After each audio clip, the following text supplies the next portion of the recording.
Oi, gente! É muito provável que o pessoal mais jovem nunca tenha sido atendido por uma benzedeira. Mas quem tem a minha idade deve se lembrar de um dia ter sido levado para se benzer. Funcionava assim: a gente entrava num local geralmente bem humilde e eis que vinha uma senhorinha com um galinho de ervas na mão.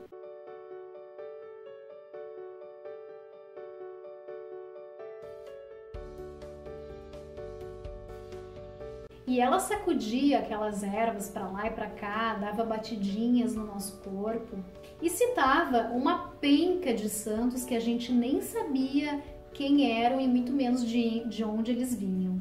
A coisa às vezes ficava até mais tensa quando ela vinha com uma tesoura ou uma faca ou até mesmo com carvão em brasa para benzer a gente.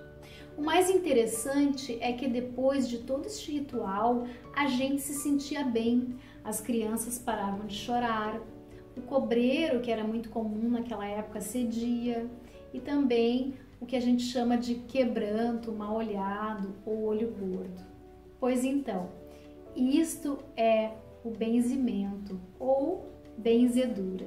Diferente do Reiki, em que o próprio terapeuta é o canal de acesso entre a energia que a gente chama de Rei ou Rei, que é a energia cósmica, enfim, e o Ki, que é a nossa energia vital, no benzimento nós nos utilizamos de ferramentas ou que a gente chama de instrumentos de benzer. Estas ferramentas podem ser as plantas, geralmente ervas, e também outros instrumentos que podem ser os metais, como no caso das tesouras e das facas, ou elementos que representem o elemento fogo, como o carvão em brasa, ou o elemento água, como o copo com água. E neste caso, o interessante é que a gente pode até benzer a própria água. É o que a gente chama, ou o que os padres chamam de água benta. As raízes do benzimento ou da benzedura são muito antigas. Através de um conjunto de práticas consideradas curativas, que eram utilizadas pelas tribos, pelas aldeias, pelas populações e comunidades durante séculos e séculos. Essas práticas estavam muito associadas ao contato destes povos com a natureza e com o seu conhecimento das plantas. E essas comunidades eram em grande parte pagãs. Por pagão, eu me refiro à raiz dessa palavra. Paganos significa nada mais do que aldeão, ou seja, pagãos eram aldeões, pessoas que moravam em aldeias e que viviam basicamente do que a terra proporcionava a elas. A palavra pagão só foi ter esta conotação pejorativa, significando herege, pecador, sem o batismo sagrado e blá, blá, blá, blá, blá, por causa do trabalho exaustivo das igrejas de transformar tudo aquilo que não fosse cristão em coisas do demônio. Muito antes de serem cristianizadas, as comunidades pagãs mantinham o seu próprio sistema de crenças e suas práticas de cura. Em sua maioria, elas eram politeístas, ou seja, cultuavam vários deuses e deusas. Com a ascensão do monoteísmo, a crença em um único Deus imposta pela Igreja, muitos dos deuses e deusas que estes povos cultuavam foram relegados a posições inferiores, inclusive sendo tratados até como demônios, e os seus cultos foram então proibidos.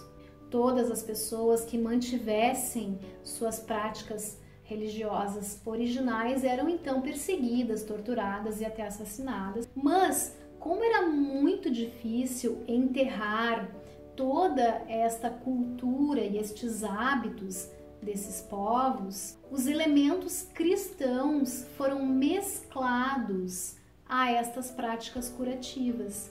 E foi o que aconteceu com o benzimento. Foi assim que a figura de santos, os terços, os rosários e até os próprios sermões dos padres nas paróquias foram misturados a essas práticas ancestrais. Resumindo, o benzimento é a mistura das práticas ancestrais trazidas pelos povos africanos, pelos povos indígenas e até pelos povos europeus que colonizaram o nosso país, com elementos cristãos, principalmente católicos. No início do século XX, com o grande desenvolvimento da ciência e da medicina, a área da saúde teve uma evolução e um desenvolvimento muito grande, com a descoberta de vacinas, com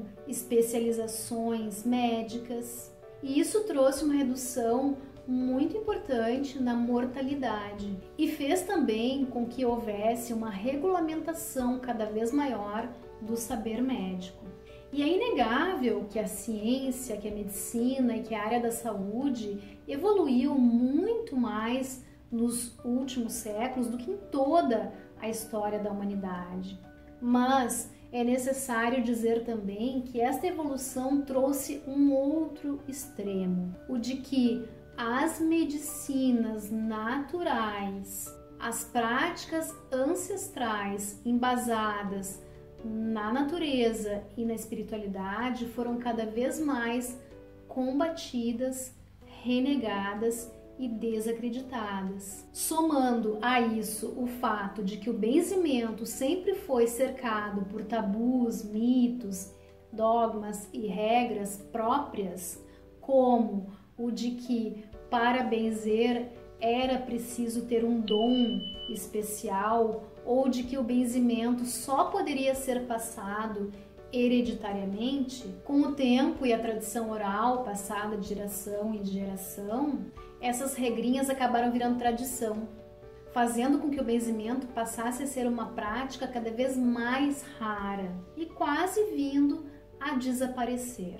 Hoje, estas práticas estão sendo revividas e revistas sob uma ótica muito mais atual. Para nós, todos temos o dom de benzer, porque benzer vem do latim benedicere e quer dizer bem dizer, ou seja, rezar o bem do paciente ou simplesmente fazer o bem. E para fazer o bem é preciso ter o coração livre, a mente aberta e a alma desperta. Se gostou do vídeo, curte, comenta e se inscreve no canal. Ele é uma casa de bruxas e de bruxos, assim como eu e você.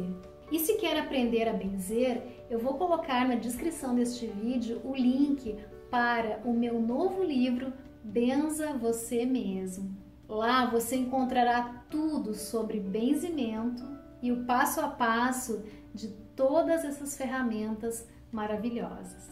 Um beijo em todas e em todos.